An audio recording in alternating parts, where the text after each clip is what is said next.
Assalamualaikum warahmatullahi wabarakatuh. Perkenalkan, kami dari kelompok 3 yang terdiri dari saya sendiri, Siti Ulmah, teman saya Muhammad Hafiduddin, Ira Septiani, dan Amalia Hanifah. Di sini kami akan mempresentasikan tentang Pegadaian Syariah. Bismillahirrahmanirrahim. Baiklah, di sini saya akan menjelaskan pengertian dan sejarah dari Pegadaian Syariah. Pengertian Pegadaian Syariah, menurut Kitab Undang-Undang Hukum Perdata Pasal 1150, gadai adalah suatu hak yang diperoleh seorang yang mempunyai piutang atas suatu barang bergerak. Gadai dalam ilmu fikih disebut rahen, yang menurut bahasa adalah nama barang yang dijadikan sebagai jaminan kepercayaan. Sedangkan menurut syar'a artinya menyedera sejumlah harta yang diserahkan sebagai jaminan secara hak, tetapi dapat diambil kembali sebagai tebusan.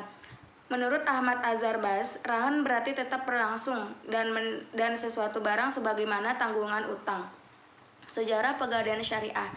Pegadaian dikenal mulai dari Eropa, yaitu negara Italia, India, dan Belanda. Pengenalan di Indonesia pada awal masuknya kolonial Belanda, yaitu sekitar abad 19, oleh sebuah bank yang bernama Van Lening.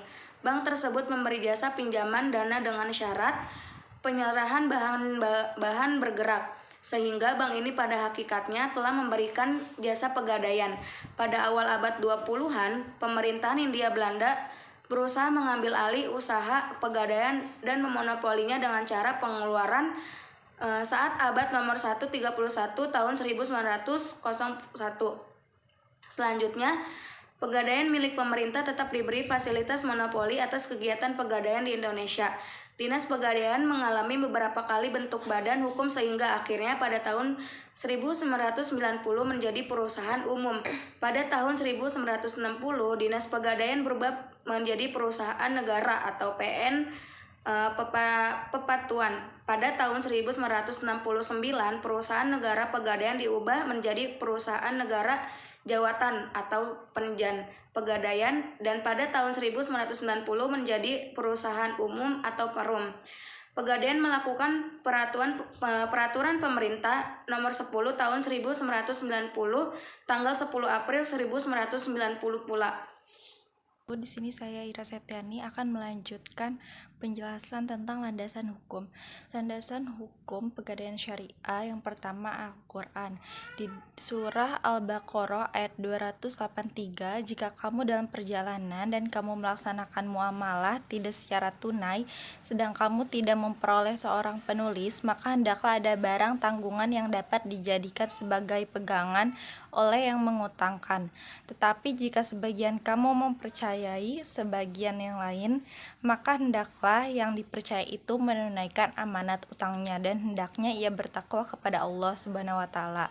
Yang kedua Al-Hadis, yaitu ada Al-Bukhari dan lainnya meriwayatkan dari Aisyah berkata, Rasulullah pernah memberi makanan dari orang Yahudi dan beliau mengadaikan kepadanya baju besi beliau. Hadis riwayat Muslim dan Bukhari. Yang ketiga ijtihad. Ulama perjanjian gadai yang diajarkan dalam Al-Quran dan Al-Hadis itu dalam pengembangan selanjutnya dilakukan oleh para fuqaha dengan jalan ijtihad, dengan kesepakatan para ulama bahwa gadai diperbolehkan dan para ulama tidak pernah mempertentangkan kebolehannya. Demikian juga dengan landasan hukumnya. Yang kedua, rukun gadai syariah. Yang pertama ada ar-rahim yang mengadaikan, al-murtahin yang menerima gadai, 3 al-marbun barang yang digadaikan, 4 al-marbun bih utang, 5 sigat, ijab, dan kobul. Yang ketiga adalah syarat gadai syariah, yaitu ada rohim dan murtahin, sigat, marhun bih utang, marhun barang. Ketentuan gadai barang di Pegadaian Syariah. Yang pertama, barang yang tidak boleh dijual, tidak boleh digadaikan. Yang kedua, tidak sah menggadaikan barang rampasan. Yang ketiga, gadai tidak sah bila utang belum pasti.